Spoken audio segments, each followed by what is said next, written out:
So I begin. The title, America, Blind, Deaf, and Dumb, to the implicit threat posed by China to our country. Americans are biologically ethnocentric. They're self-centered and outward-looking. Our government has historically been little better and particularly destructive at crucial moments in world affairs. One only look at the series of blunders perpetrated by Woodrow Wilson to witness the destructive impact of American naivete in Europe in World War I and later Roosevelt's fatal naivete regarding Stalin in World War II and the occupation of Eastern Europe by the communists, which was termed, by the way, the unnecessary war by Winston Churchill. This amnesia with regards to world affairs is especially acute regarding China, its history, culture, and sheer longevity as a continuous, uninterrupted civilization. When observers comment that China takes the long view, that is a humorous reference to China's history stretching back some 5,000 years, well beyond the ancient Greeks. Americans tend to be oblivious or utterly ignorant of the imperial subjugation by the European empires and their American brethren in the 1800s and later the brutal Japanese occupation following World War I continuing through World War II. Conveniently forgotten is European control of the heroin trade and the failed Boxer Rebellion. Europe viewed China through strictly colonial eyes developed over 3 centuries. The Chinese viewed the round-eyed white Europeans as tormentors and oppressors of the lesser Chinese people. Thus, resentment, anger, and revenge logically inhabited the souls of the Chinese Communist Party at its inception in the 1920s. The naive utopian American President Franklin Roosevelt, who consciously ignored at Yalta the threat posed by Stalin, was a persistent blind advocate for the corrupt warlord and supposed Democrat Chiang Kai-shek during World War II, choosing to ignore the presence of the indigenous Chinese communists led by Mao Zedong. Lest we forget, these revolutionaries were supported as young university students by the then young Russian Communist government and by none other than that mass murderer and former hero of Bernie Sanders, Joseph Stalin. After the predictable American mishandling of China, Mao ultimately seized power and drove the communists to Taiwan. Myopic American officials were somehow stunned. The fanciful and practical world view of our Fabian Democrat bureaucrats had proven false yet again.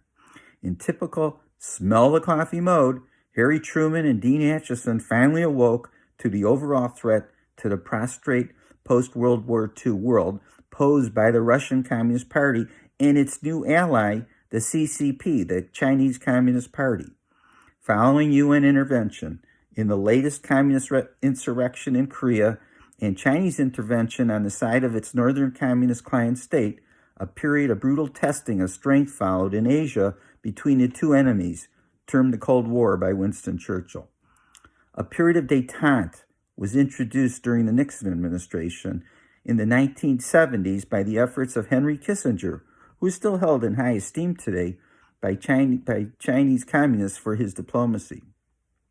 Fast forward to the present. The Chinese Communist Party has not changed. It has merely adapted to changing circumstances. Its worldview remains unchanged. Communists have no concern for the welfare and happiness of their own people, let alone that of others. The Chinese people exist to serve the party. The party views Western democracy as long-term enemies and threat to the party's survival and dominance in Asia. This is an insidious, amoral regime playing the long game with a horizon based on 5,000 years. The United States has amply demonstrated by its foolish utopian Fabian views throughout the 20th century and fails yet again to recognize the existential threat posed by this hidden tyrant.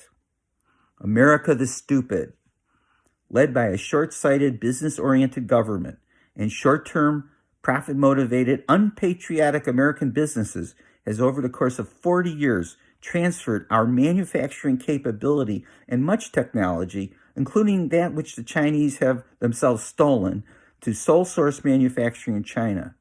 Today, our silly country finds itself dependent and in debt in trillions of dollars to the CCP, which patiently encourages American decay and decline. Democracy declines from within, generally encouraged by corrosive, destructive socialist platitudes. Give everyone everything. The ultimate cost be damned. Our country finds itself threatened from without by powerful, unspoken enemy, from without, while it is slowly weakened by a destructive, false promising, hidden socialist party from within. The flashpoint now arises in the supposed mistermed by the World Health Organization as a pandemic, coronavirus.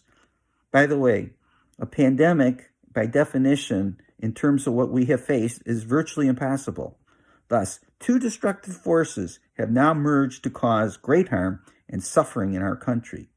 The Chinese government lied, misled, and hid the emergence of the coronavirus, allowing it to spread beyond Wuhan province to other countries. Being communist, it now tries to lay blame on the West, reminiscent of the communist Oregon Pravda. At home, a hysteria rose fostered by those complicit hoaxmongers in the liberal media, the frightened and left-tilting government agencies, and finally, a docile populace at large.